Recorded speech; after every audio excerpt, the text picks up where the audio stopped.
Morning.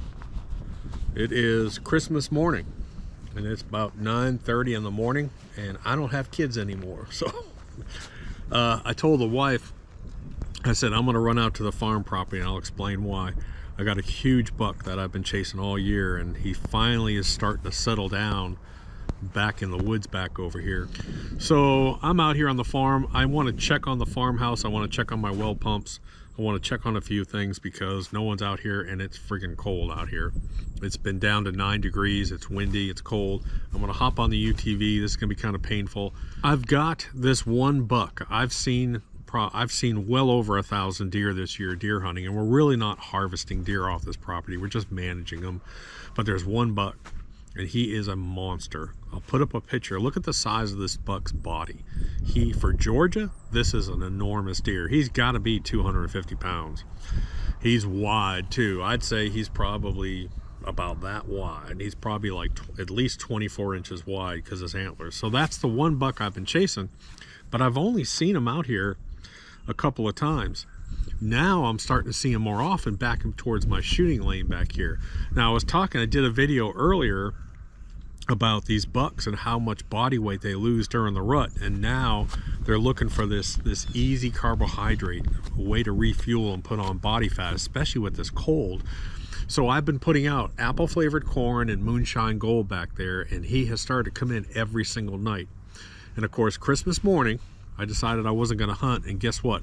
For the first time I have a picture of him at like 7:45 sitting in the middle of my shooting lane. There he is. Absolutely gorgeous buck.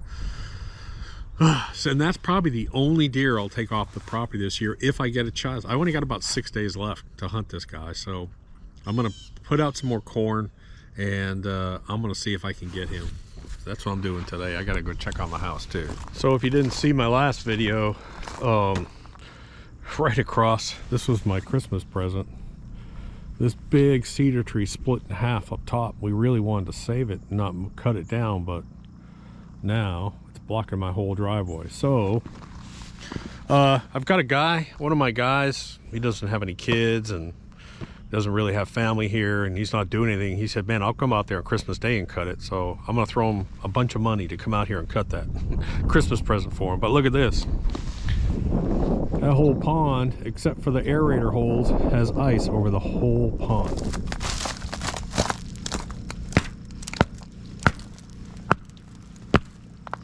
I can't even break that. That's almost an inch.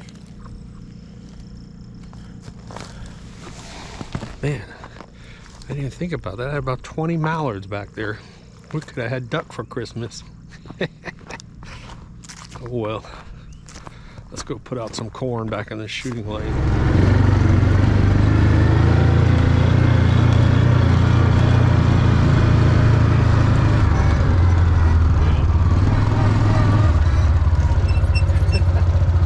I know my fish feeder's working. Look at all the fish pellets on top of the ice.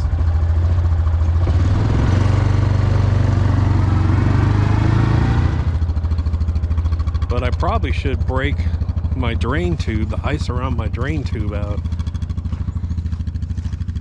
So the drain tube is over there and it's frozen up to it and it's barely draining. Look at the ice on this. It's way too cool.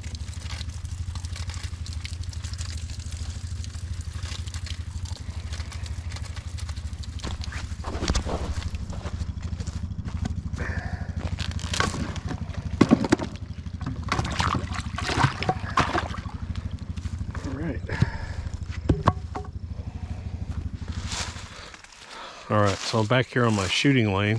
So we own 20 acres back over in here, but that's the monster stand we built. Thank God a tree didn't fall on it during this windstorm.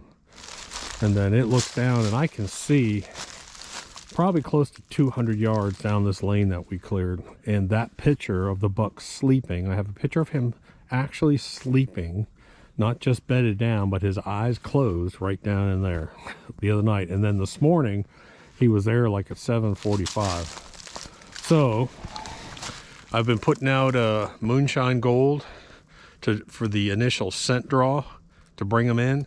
And then I've been putting down apple flavored corn. And this late season, it's such a great combination. They're just craving that sweetness, and the scent of the moonshine gold brings them in, and then they go to the corn, and that's the way you use this stuff. They'll eat it. They'll sit there and eat it and eat it. I've got plenty of video of them, especially earlier in the season, eating it. But today I ran out of moonshine gold. I got more coming in 2 days. So I'm gonna go put out some more apple corn.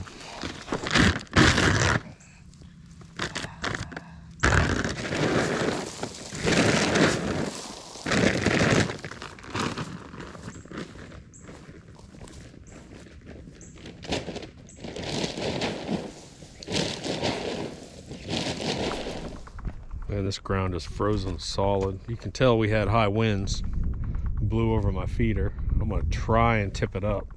I don't know if I'll be able to. And then my game camera slid down the pole. And you know what I didn't think about?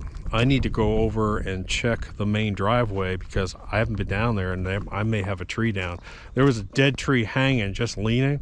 And thankfully, last week I had them come take that tree and the trees next to the power line and that big pine tree. So I'm gonna try and stand this up, but I think this leg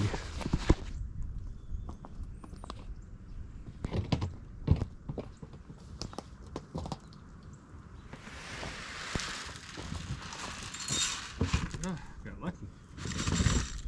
So when I had my skid steer here, I actually just ran a path through the back field out to that main driveway out there, and then I came back and we seeded it with annual ryegrass. Look at how pretty that is.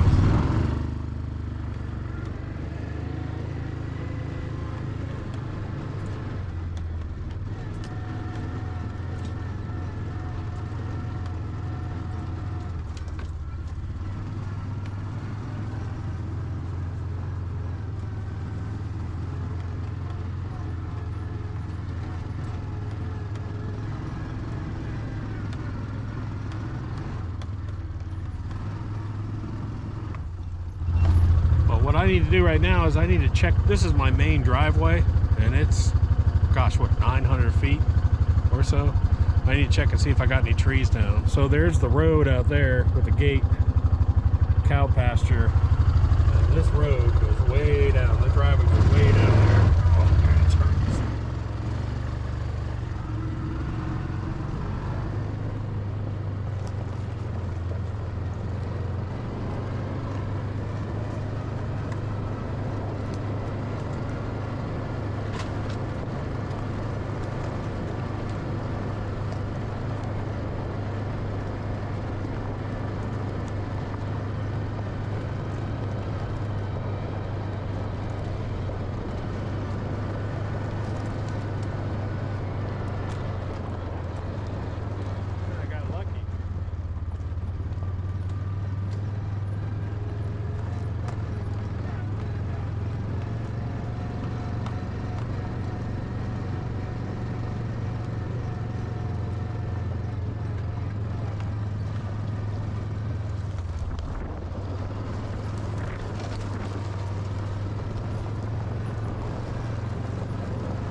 Anyways, guys, that's it. Merry Christmas to y'all. It's Christmas morning. I'm going to go home. I'm going to cook a filet. We're cooking a whole filet, baked potatoes, salad, all kinds of good stuff today, and the kids are coming over. So, Merry Christmas. Talk to you later. Doc.